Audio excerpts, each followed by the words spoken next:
ಎಲ್ಲರೂ ನಮಸ್ಕಾರ. ಪರಿವರ್ತಿತ ರೋಧದ ಒಂದು ಚಟುವಟಿಕೆಯನ್ನು ನೋಡೋಣ. ಇಲ್ಲಿ ಒಂದು ಖಾಲಿ ಪೆನ್ನು. ಈ ಪೆನ್ನಿಗೆ ನಾನು ನೈಕ್ರೋಮ್ ತಂತಿಯನ್ನು ಸುತ್ತಿದ್ದೀನಿ. ಈಗ ಇಲ್ಲೊಂದು ಸರಳ ವಿದ್ಯುತ್ ಮಂಡಲವನ್ನು ಮಾಡಿಕೊಂಡಿದ್ದೀನಿ.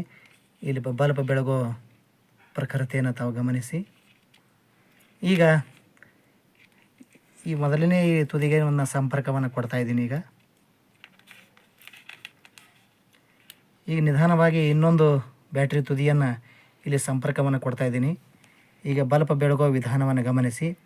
ಹಾಗೆ ನಾನು ಇದರ ಮೂಲಕ ಸುತ್ತುಗಳ ಸಂಖ್ಯೆಯನ್ನು ಹೆಚ್ಚಿಸ್ತಾ ಇದ್ದೀನಿ.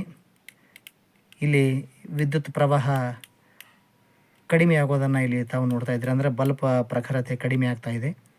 ಹಾಗೆ ಮತ್ತೆ ಸುತ್ತುಗಳ ಸಂಖ್ಯೆ ಕಡಿಮೆಗೊಳಿಸ್ತಾ ಇದ್ದೀನಿ. ಇಲ್ಲಿ ಬಲ್ಬ್ ಪ್ರಖರತೆಯಿಂದ ಬೆಳಗೋದನ್ನು ಇಲ್ಲಿ ನೋಡ್ತಾ ಇದ್ದೀರಿ.